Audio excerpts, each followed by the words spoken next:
Look at the 50 highest-grossing films of all time. Every single one is American. Today, the US controls nearly 70% of the European market. But roll the clock back a century, and the map flips completely.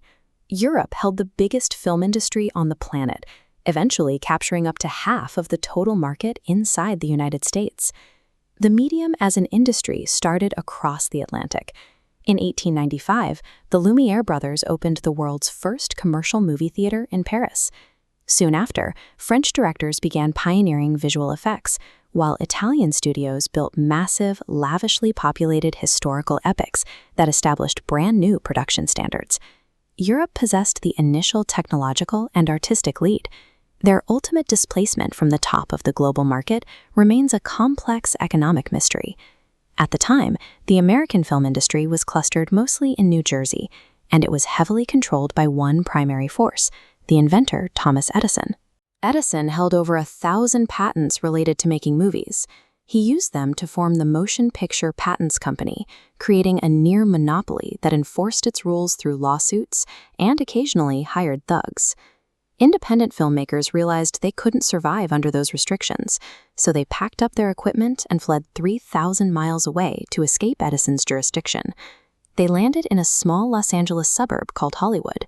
It offered perfect lighting year-round, diverse geography for sets, and, crucial to their business, Californian judges who refused to enforce East Coast patent claims. Hollywood was founded as a geographic sanctuary for tech startups fleeing a ruthless East Coast monopoly. In June 1914, a motorcade carrying Archduke Franz Ferdinand took a wrong turn in Sarajevo. The resulting assassination triggered World War I, and across Europe, film production was immediately nationalized and disrupted by the conflict. Protected by an ocean, the American industry operated in isolation. Studios shifted their focus away from random 15-minute novelties and started producing continuous 90-minute feature films. These longer projects were incredibly expensive and carried massive financial risk. To fund them, Wall Street poured money into Los Angeles, effectively turning Hollywood into the venture capital startup culture of the 1910s. This chart shows how aggressively that capital scaled. In 1914, Fox spent $92,000 on film auction. By 1917, that number jumped to $4 million annually. While Europe spent 4 years locked in physical trench warfare, Hollywood engaged in a financial arms race, building a pool of capital so deep no other nation could catch up. To protect those massive bets, American studios employed a strategy called vertical integration. They bought out the production facilities, distribution pipelines, and physical theaters, merging them under single corporate umbrellas. Through aggressive acquisitions, the Big Five emerged, controlling roughly 95% of the U.S. film market by 1930. Back in Europe, one serious cinematic rival remained. The Weimar Republic in Germany had cultivated a highly fertile, wildly influential film culture isolated from Hollywood's grasp. When Germany's Unified Film Studio, UFA, ran into severe financial trouble, American giants like Paramount and MGM offered a bailout. The condition was that German theaters had to distribute enormous volumes of American movies. Hollywood effectively neutralized its last series competitor by weaponizing its bank accounts. They outspent the market, controlled the pipelines, and bought out the remaining opposition. Any chance of a German recovery collapsed in the 1930s. The Nazi regime required personal approval from the government for every film release and explicitly prohibited Jewish artists from working in the industry. This forced a massive exodus of Europe's top directors, writers, and technical visionaries. They fled directly to Los Angeles, a migration so profound that the city was briefly nicknamed the New Weimar.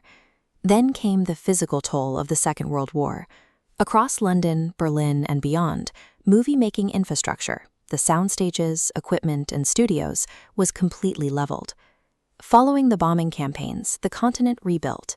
American studios aggressively lobbied to classify film internationally as an economic product rather than a cultural one. This legal framing prevented European governments from erecting quotas to protect their fragile, recovering markets. Decades of global conflict systematically dismantled Europe's cinematic capacity, stripping the continent of both its physical infrastructure and its master craftsmen.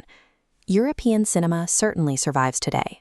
Supported by government subsidies, countries like France and the UK regularly produce critically acclaimed art. But the industry remains highly regionalized. Europe is fractured by dozens of languages and highly specific cultural needs. North America, by contrast, operates under a single language and a unified mythology, allowing movies to scale effortlessly across a massive domestic audience. Modern Hollywood actually relies on international co-productions and overseas facilities to maintain its output. It functions less as an isolated fortress and more as the organizing center for a globalized supply chain. Hollywood's modern dominance is an economic inevitability, the culmination of geographic escapism, wartime capital scale-ups, and a ruthless monopolistic playbook that a fragmented Europe could never match.